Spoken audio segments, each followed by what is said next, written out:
Grandpa came back from fishing with no catch. He was dragging an old chest covered in shells. Black, salty slime oozed from its cracks. The chest whispered softly, melodically, like a seashell. Evie smiled and reached for it. Slime dripped onto the sand, forming uneven letters. They vanished as though washed away by an invisible tide. Grandpa sat at the edge. His fingers had turned blue, sharp black shells growing beneath his nails. He scraped them across the chest's lid.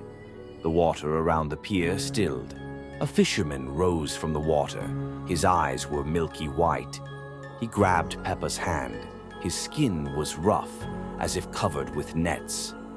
"It calls its own home." "Into the depths," he whispered. Behind him, the water swelled. Something in it was breathing. That night, Peppa heard a low hum, as if the sea were flowing right into the walls. Thin black tentacles stretched through the window. They slid across the glass, leaving marks. The chest stood below, on the living room floor. Its whisper broke with glitches, as though the voice came from an old radio. By morning, the boat rocked by the pier. Grandpa knelt before the chest. It was open. Black water lashed from within. It did not spill over, but rose upward. Inside sat Evie. Slippery tentacles coiled around her legs. Her skin shimmered with scales. Her eyes were black with red sparks. Evie silently beckoned Peppa. The world lurched. Peppa found herself in a void with no bottom. Black tentacles held her wrist. Around her floated enormous silhouettes like sea creatures. The chest with Evie hung in the darkness, its lids breathing. The whisper had become a low rumble, which turned into a sharp metallic screech. The family stepped into a cozy workshop. The shelves were lined with dozens of ceramic Labubu figurines. On one of them, a crack was visible along the side. From the crack, thin black roots slowly crawled out. All the figurines on the shelves simultaneously turned their heads toward the visitors. Their smiles stretched wide, their eyes becoming hollow. Damp clay patterns spread across the walls, forming into distorted little Labubu faces. The workshop owner stood behind the counter. Behind her, all the clay Labubu stared directly at the family. The display case trembled, and on the cracked figurine appeared a wide, unnatural grin. The family descended into the basement. The walls there were coated with hardened, glossy clay, and the door to the storage room was tightly shut. On the potter's wheel stood an unfinished statue. Its features blended the face of a monster with that of Labubu. From the kiln, a scorched clay hand burst out and seized the statue. The staircase was crowded with small Labubu figurines, their heads turning in unison toward the people. Sticky clay squelched under the family's feet, slowly pulling them deeper and deeper. In the kiln's window, shadows flickered with enormous grins, as though someone was watching from inside. The basement wall cracked open, revealing a passage into a cavern of solidified clay. The underground hall was entirely sculpted from ceramics. In the center rose a throne. Upon the throne sat the Queen of Labubu. On her head was a crown of sharp shards. Her empty sockets were filled with tiny clay copies of the family. The family sank waist-deep into the soft clay. Around them wandered small, twisted Labubu, creeping ever closer. The family had already turned into porcelain figurines. They stood frozen among the ceramic decorations of the underground kingdom, while the Queen of Labubu smiled with her eyeless face. No subscribe. Nightmares arrive.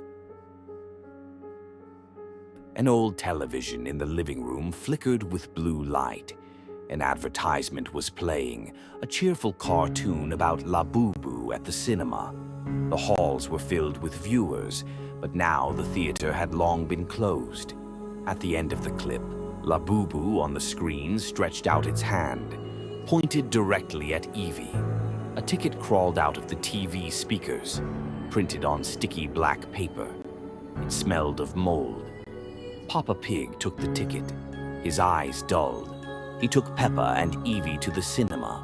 The building was dark, windows boarded up, heavy curtains of cobwebs hung. Inside, it smelled of dust and old sugar. They entered.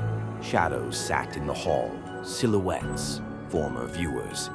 They were frozen in their seats forever. Their eyes glowed with a sickly green light.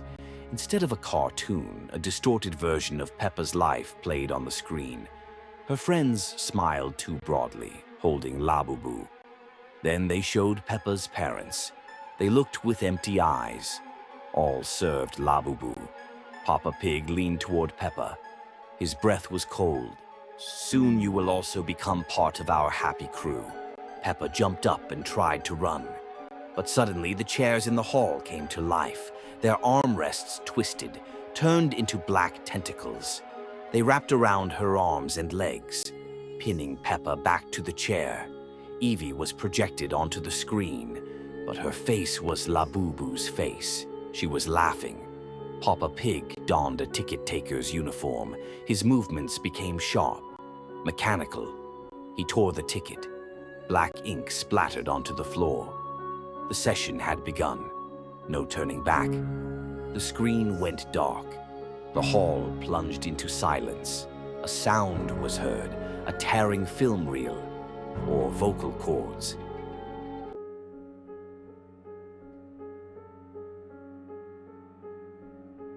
Peppa wakes up in her room.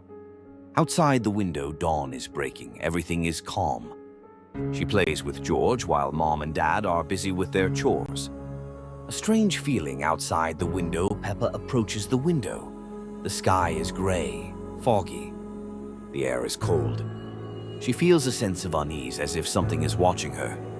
Distortion of reality. She washes her face and looks in the mirror.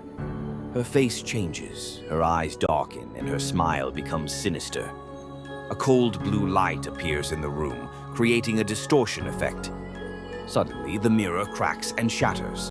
Shards fall to the floor, and a shadow appears in the reflection, quickly disappearing. The room disappears, an entrance to another reality. Suddenly, objects dissolve or vanish. Peppa finds herself in a gray room with no windows or doors. The walls are covered with mysterious symbols and fingerprints. A faint rustling sound can be heard in the air. Whispers of the past, soft voices. Remember, you're not alone here. All memories are part of you.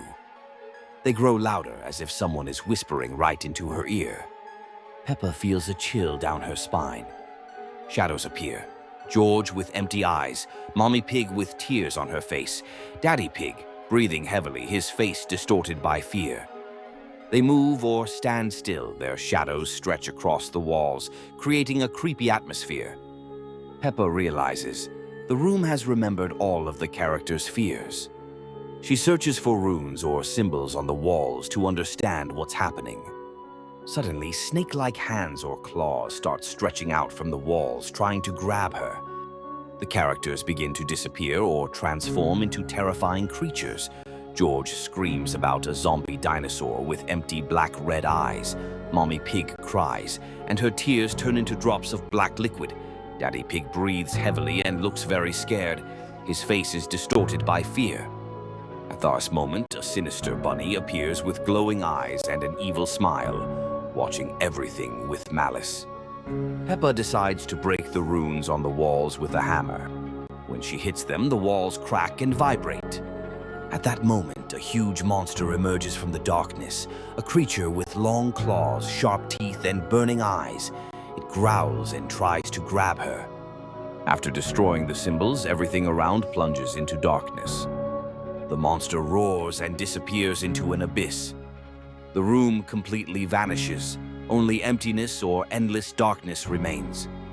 Peppa returns to her room. Everything seems normal again. But inside her remains a feeling of heaviness and fear. She sits by the window of her house with a pensive expression, gazing into the distance, as if she senses something sinister inside herself or nearby.